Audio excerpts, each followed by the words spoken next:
कैसे हैं आप। मैं गौरव स्वागत करता हूं आप सबों का आपके चैनल AEPS पे। आज के अपने इस वीडियो में हम लोग पढ़ेंगे ज्योतिबा फुले के बारे में, डॉक्टर जाकिर हुसैन के बारे में, जे कृष्णमूर्ति और जॉन डीवी के बारे में। क्लियर है। इससे पहले देखिए आपका जो ये अपना F1 का टॉपिक है शिक्षा शास्त्री के ऊपर, जो कि अपना क्या है, यूनिट 4 है। ठीक, समाज शिक्षा और पाठचर्या की समझ आपके इस विषय का नाम है। इसके यूनिट 4 में आपको 8 शिक्षा शास्त्री के बारे में पढ़ना था, जिसमें से आपके 10 से 15 नंबर के टॉपिक आपके एग्ज़ाम में आपको देखने को मिलेंगे, और ये 8 शिक्षा शास्त्री के बीच से ही आपको एग्ज़ाम में टॉपिक देखने को मिलेंगे। यहाँ तक क्लियर है। चलिए, दूसरा बात, जो भी लोग मुझे नोट्स के लिए मैसेज करते हैं, तो देखिए आप में से बहुत लोगों का बहुत तरह का कमेंट होता है। अगर 100 लोग मुझसे नोट्स मांगते हैं, जैसे ही उनको पता चलता है कि इन नोट्स की 300 रुपये कीमत है, तो उसमें से मुश्किल से 4 से 5 लोग लेते होंगे। एक लॉजिकल बात आप लोग बताइए, आप लोग भी भविष्य के शिक्षक हैं। एक वीडियो बनाने में 3 से 4 GB नेट का खर्च होता है, अपना मेहनत अलग है। दूसरा बात, एक टीम के साथ में हम लोग नोट्स का काम करते हैं, कहीं से कोई कॉपीराइट नहीं है, एकदम ईजी लैंग्वेज जो आपको समझ में आ जाए। उस नोट्स के साथ जो भी लोग नोट्स लेते हैं उनको मैं एक मैसेज करता हूँ कि आपको कभी भी कुछ भी प्रॉब्लम हो, जो नोट्स ले रहे हैं, जो नहीं भी ले रहे हैं, कुछ भी प्रॉब्लम आप मुझे मैसेज कीजिए, कॉल कीजिए, और आपकी उस प्रॉब्लम को सॉल्व किया जाएगा। किसी भी टॉपिक में, किसी भी वर्ड में, किसी भी क्वेश्चन में आपको कुछ भी प्रॉब्लम है, 5 मिनट के अंदर आपको उस प्रॉब्लम को हम सॉल्व कर देंगे। तो ये एक नोट्स आप ले रहे हैं 300 में, उसके लिए आप मुझे खरी खोटी सुना देते हैं कि ये ऐसे है, उससे है। दुकानदार आप समझते हैं कि सर 200 में दे दो, 180 में दे दो, 150 में दे दो। अगर मैं किसी एक को 300 में दिया हूँ तो सभी के लिए नियम इक्वल है। चाहे आप जैसे भी आपको लेना है लीजिए, नहीं लेना है मत लीजिए, ये आपकी सोच है। अगर आप चाहते हैं कि आप बस वीडियो के माध्यम से ही पढ़ लीजिएगा, अपना नोट्स बनाइएगा, तो वेल एंड गुड। अगर आपको उस इच टॉपिक का, इच वर्ड का चाहिए लिखा हुआ कि क्या कैसे होता है, तो उसके लिए आप नोट्स ले सकते हैं। उससे आपका पढ़ाई और ईजी होता है। उसके अलावा आप कुछ भी प्रॉब्लम होता है, मैं आपको बराबर बोलता हूँ कि मैं कोई टीचर, कोई सर नहीं हूँ, मैं आपका दोस्त हूँ, गौरव हूँ, साथी हूँ। आप मेरे साथ जुड़िए, अपने प्रॉब्लम को बताइए, और आपका प्रॉब्लम सॉल्व नहीं होगा तब ना मेरी गलती। जब तक मैं उस चीज़ के लिए सक्षम हूँ, तब तक मैं आपको हर तरह से सपोर्ट करूँगा। क्लियर है। इतना समझ गए। तो अभी से जिनको भी नोट्स लेना होगा वो सिंपल मैसेज करे, जो प्रोसेस है उसको फॉलो करे। आपको नोट्स लेना है लीजिए, खरी खोटी मत सुनाइए प्लीज़, इससे हम लोग डिस्टर्ब हो जाते हैं। क्लियर है। तो आइए शुरू करते हैं अपना आज का ये वीडियो। जैसा कि मैंने आपको बताया है कि हम लोग लास्ट टाइम महात्मा गांधी, गिजुभाई बधेका, रविंद्रनाथ टैगोर और मारिया मोंटेसरी के बारे में पढ़ चुके थे। क्लियर। अब जो बात बाकी बच गए 4 शिक्षा शास्त्री, इनके बारे में हम लोग आज पढ़ेंगे और समझेंगे कि इनका क्या कैसे योगदान रहा है। ठीक है। तो आज के इस वीडियो में मैं आपको नोट्स के थ्रू ही पढ़ा देता हूँ, ताकि आप में से जो जिनका भी क्वेश्चन होता है, सर मुझे एक नोट्स दिखा दीजिए, कैसा है, कैसा लिखा हुआ है, तो उनका भी ये प्रॉब्लम सॉल्व हो जाए और आपका वीडियो भी कंप्लीट हो जाए। क्लियर है। तो आइए, 1 मिनट। सबसे पहला टॉपिक है अपना ज्योतिबा फुले के बारे में हम लोगों को पढ़ना है। तो देखिए, ज्योतिबा फुले का पूरा नाम क्या था, ज्योतिराव गोविंद राव फुले। ये इनका जो विचार था ना, सो समाज सेवा को लेकर और क्रांतिकारी कार्य में इन्होंने बहुत सारा अपना योगदान दिया। इसी कारण इनके नाम में क्या लग गया, महात्मा की उपलब्धि लग गई। और इनका जन्म जो है 1827 ईस्वी में पुणे में हुआ था। इनके जो परिवार के लोग थे सो पुणे से गुजरे फूल का काम करते थे। क्लियर है। इसलिए माली के काम में लगे, और इनका विवाह 1840 ईस्वी में सावित्री बाई से हुआ। इन्होंने अपनी पत्नी के साथ मिलकर 1854 ईस्वी में एक विद्यालय, जो कि शिक्षा के लिए था, और वो शिक्षा स्त्रियों की दशा एवं उनके शिक्षा स्तर को सुधारने के लिए शुरू किया। उस समय इनको कोई शिक्षक नहीं मिल रहा था, तो ज्योतिबा जी ने सावित्री बाई के को ही ट्रेंड कर दिया, उन्हीं को उन्होंने शिक्षक बनाया, और इसमें कार्य में उनका अपना योगदान रहा। सावित्री बाई भी समाज सेविका थी। क्लियर है। इन्होंने दलितों और निर्बल वर्गों को न्याय दिलाने के लिए 1873 ईस्वी में एक समाज स्थापित किया। इसका नाम क्या था, सत्य शोधक समाज। ठीक है। इन सारी फील्ड के अलावा इन्होंने बाल विवाह, छुआछूत, मूर्ति पूजा, सती प्रथा, आपको जाति पात जो हो गया अपना, उच्च नीच का भावना, नारी वर्ग के लिए और किसान और मजदूर वर्ग के लिए भी काफ़ी सारा कार्य किया। क्लियर है। अब इनके बाद हम लोगों को पढ़ना था डॉक्टर जाकिर हुसैन। तो देखिए डॉक्टर जाकिर हुसैन का जो जन्म था सो 8 फरवरी 1897 ईस्वी में हैदराबाद में हुआ था और ये एक टाइम बिहार के राज्यपाल भी नियुक्त हुए। 1957 ईस्वी में वो बिहार के राज्यपाल भी नियुक्त हुए। इनका मानना था कि अगर बच्चा का मस्तिष्क, हृदय और कर्म, इस 3 पक्ष को अगर हम लोग विकास कर देते हैं तो उसका विकास ऐसे ही हो जाएगा। क्लियर है। और शिक्षा के स्तर में देखिए इनका कहना था कि मस्तिष्क, हृदय और कर्म, इन 3 पक्षों का विकास हो जाता है तो व्यक्ति का विकास उसी में छिपा हुआ है। क्लियर है। शिक्षा के फील्ड में भी इनका अपना एक उद्देश्य था।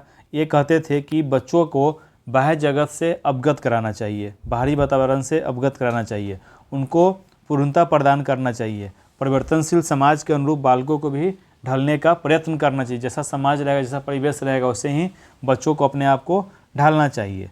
क्लियर है यहाँ तक। ये सारे आपके नोट्स में अवेलेबल है। इनका कुछ शिक्षण विधियाँ था। शिक्षण विधियाँ में इन्होंने कहा था कि देखिए डॉक्टर जाकिर हुसैन ने कार्य को शिक्षा के साथ जोड़ने की पद्धति पर जोर दिया था कि अगर हम जो कार्य कर रहे हैं उसको शिक्षा के साथ ही जोड़ दें। और जो इनका कहना था कि जो अपना पाठचर्या है उसमें धर्म के बारे में, इतिहास के बारे में, इन सारी बातों को उसमें ऐड करके बच्चों को शिक्षा प्रदान करना। ठीक, क्लियर है।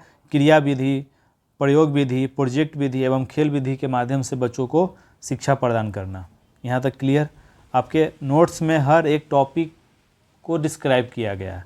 इसके बाद अपना क्या है, जे कृष्णमूर्ति। आपको दिखाने के लिए मैं आज आपके नोट्स से ही आपको पढ़ा रहा हूँ कि ऐसा ही नोट्स आपका बना हुआ है। जे कृष्णमूर्ति रटने और उत्तीर्ण करने वाले, जिससे कि इनका क्या कहना था कि जो बच्चा को बस रटा दे, पास करा दे, उस तरह की शिक्षा में ये विश्वास नहीं रखते थे। इनका कहना था कि जो बच्चा केवल एक पक्ष, जो उसे केवल रोजी रोटी कमाने योग्य बनाता है, इनके अनुसार शिक्षा का एक पक्ष है जो केवल उन्हें रोजी रोटी कमाने के योग्य बनाता है। वास्तविक शिक्षा वह है जो मनुष्य को आत्मज्ञान भी कराए। इनका कहना था कि सिर्फ रटा देना, परीक्षा में पास करा देना, ये तो बस चलते रहता है, इससे तो बच्चा खाना पीना खा लेगा, ज़िंदगी को जी लेगा, पर उसके आत्मज्ञान को, उसके अपनी उपलब्धि को और ज़्यादा बढ़ाना, उसकी सोच को और ज़्यादा ब्रॉड करना चाहिए, वही शिक्षा का असली महत्व है। क्लियर है। इसके बाद इन्होंने शिक्षा की पाठचर्या को इस प्रकार से बताया। इनका कहना था कि जो संपूर्ण मानव का विकास कर सके, पाठचर्या कैसा हो, इस प्रकार का हो जिससे संपूर्ण मानव का विकास हो सके। इनके अनुसार पाठचर्या में कला, संगीत, व्यावसायिक ज्ञान, विज्ञान, तकनीकी प्रशिक्षण, कविता को स्थान दिया गया था। जे कृष्णमूर्ति का कहना था कि विद्यालय का जो वातावरण है वो इस प्रकार का होना चाहिए कि संख्या कम हो, छात्र छात्राओं की संख्या कम हो, छात्रों और शिक्षकों में गहरा संबंध हो। मतलब कि विद्यालय के अंदर का जो माहौल है वो काफ़ी सुदृढ़ होनी चाहिए। छात्रों की संख्या कम हो, मतलब एक ही क्लास में सारे बच्चों को नहीं भर देना चाहिए। छात्रों और शिक्षक के बीच में व्यवहार प्रेमपूर्ण वाला हो, उनके सोच को स्वतंत्रता मिले, वो अपने सोच से हर काम कर सके, इस प्रकार से विद्यालय होना चाहिए। क्लियर है। इसके बाद है अपना जॉन डीवी। देखिए सारा आपका नोट्स ही है। जॉन डीवी का कहना था कि सत्य वही है जो व्यवहार की कसौटी पर खड़ा हो। देखिए इन्होंने क्या किया था कि एक विद्यालय इन्होंने खोला था, जिसके अनुसार क्या था कि सामाजिक कुशलता की शिक्षा के लिए स्कूलों का जन्म हुआ है। इनके अनुसार शिक्षा के 2 आधार हैं, मनोवैज्ञानिक आधार, ये आज का तूफान लग रहा है, वीडियो नहीं बनाने देगा, मनोवैज्ञानिक आधार और सामाजिक आधार। मनोवैज्ञानिक आधार में ये कहते हैं कि डीवी ने बालक के मन को भी जानने को कहा है। मन क्रिया का परिणाम होता है तथा शिक्षा का स्वरूप बालक की मूल प्रवृत्तियाँ, जन्मजात शक्तियों, क्षमताओं एवं आवश्यकता के अनुरूप निर्धारित होनी चाहिए। ये देखिए जो 8 शिक्षा शास्त्री है ना, इन लोगों के बारे में कुछ न कुछ इनका अपना थॉट है, विचार है, इसलिए मैंने आपको इसको अलग से बनाकर आपको दिखाया, समझाया। इसको आपको एक बार पढ़ना पड़ेगा, रीड आउट करना पड़ेगा, क्योंकि इस चीज़ में आप कहानी नहीं बना सकते हैं। आपको बच्चों के बारे में पूछेगा तो आप कहानी बना दीजिएगा, पर कोई शिक्षा शास्त्री क्या बोले हैं, किस प्रकार से बोले हैं, कब उनका जन्म हुआ है, उन्होंने क्या क्या कार्य किया है, तो इसको एक बार आपको अच्छे से देखना पड़ेगा। इसमें आप कहानी अपने मन से नहीं जोड़ सकते हैं, आपको समझना पड़ेगा। जॉन डीवी जो थे अपना एक विद्यालय ऐसा खोले थे जहाँ पे बच्चा क्रिएटिव था, बच्चा अपने हिसाब से सारा कार्य करता था। ठीक, उसके अंदर में सोच इतना ज़्यादा डेवलप कर दिए थे कि वहाँ पे सारा प्रोजेक्ट के माध्यम से ही उसको इतना मतलब कोई भी काम करना है तो उसकी सोच को इतना ब्रॉड करके थे को अपने अनुसार से ही अपने सुविधा को नहीं उसको बोलते हैं कि हमको प्रॉब्लम हो रहा है लिखने में तो पेन से कैसे लिखना है, पेंसिल से कैसे लिखना है, मतलब कि इस प्रकार से वो अपने विद्यालय का अपना एक माहौल बनाए थे कि वहाँ के बच्चा जो था सो प्रयोगात्मक था, वो बच्चे हमेशा प्रयोग करते रहते थे। ये जॉन डीवी का अपना एक विचार था। इनके कुछ सामाजिक आधार भी थे, जैसे कि इनके अनुसार बालक का सामाजिक वातावरण उन परिस्थितियों को प्रदान करता है जिसमें वो अपने जीवन मूल्यों का निर्माण करता है। शिक्षा में इनको कुछ उद्देश्य था इनका, जैसे कि शिक्षा का उद्देश्य बालक की रुचि के अनुसार होना चाहिए, सामाजिक कुशलता उसकी आधारशिला होनी चाहिए, जिस प्रकार भोजन भौतिक शरीर जीवन के लिए है उसी प्रकार शिक्षा समाज के लिए। इनका कहना था कि जिस प्रकार से खाना खाकर हम लोग अपने इस बॉडी को, इस शारीरिक स्ट्रक्चर को जीवित रखते हैं, उसी प्रकार से शिक्षा ग्रहण इसलिए जरूरी है ताकि हमारे समाज को भी हम लोग सुदृढ़ बना सके, आगे की ओर बढ़ा सके। क्लियर है? तो आज आपका ये 8 शिक्षा शास्त्री के बारे में हम लोगों ने 8 बारे में हम लोगों ने जान लिया, पढ़ लिया। जो लोग अब तक नोट्स लिए हैं सही बात है, जो नहीं लिए हैं वो मुझे सिंपल 8789666040 पे मैसेज करेंगे व्हाट्सएप पे और उनको नोट्स चला जाएगा। F1 से लेके F12 तक का जो अपना प्रोसेस है 300 का, उसको उनको फॉलो करना पड़ेगा और उनको नोट्स चला जाएगा। और इस प्रकार से ही आपके सारे नोट्स बने हुए हैं F1 से लेके F12 तक का, एकदम इजी लैंग्वेज में जिसे कोई भी समझ जाएगा। और एक बात हमेशा ध्यान रखिए कि आपको नोट्स तभी यूजफुल होगा जब आप सारा वीडियो देख रहे हैं, प्रीवियस ईयर क्वेश्चन देख रहे हैं और इसके अलावा भी आपको कुछ भी प्रॉब्लम होगा तो आप मुझसे कांटेक्ट कर रहे हैं। ऐसा नहीं अपने मन में ही रखिएगा, कुछ भी प्रॉब्लम हो आप मुझे एक बार मैसेज कीजिए, मैं फ्री रहूँगा, आपको बोलूँगा कॉल कर लो। आप कॉल कर लीजिए और उस चीज़ को वहीं पे क्लियर करके समझ लीजिए, उसको अपने लाइफ से जोड़ लीजिए ताकि आपको एग्ज़ाम में कोई प्रॉब्लम नहीं हो। चलिए, अगर वीडियो सही लगा हो तो लाइक करें, शेयर करें, सब्सक्राइब करें और बेल आइकन पे क्लिक करें ताकि सारी रेगुलर अपडेट आपको मिलती रहे। और अपने मेहनती दोस्तों को अवश्य इस चैनल के साथ में जुड़े ताकि उनका, मेरा, आपका, सबका क्या हो, सर्वांगीण विकास हो। धन्यवाद।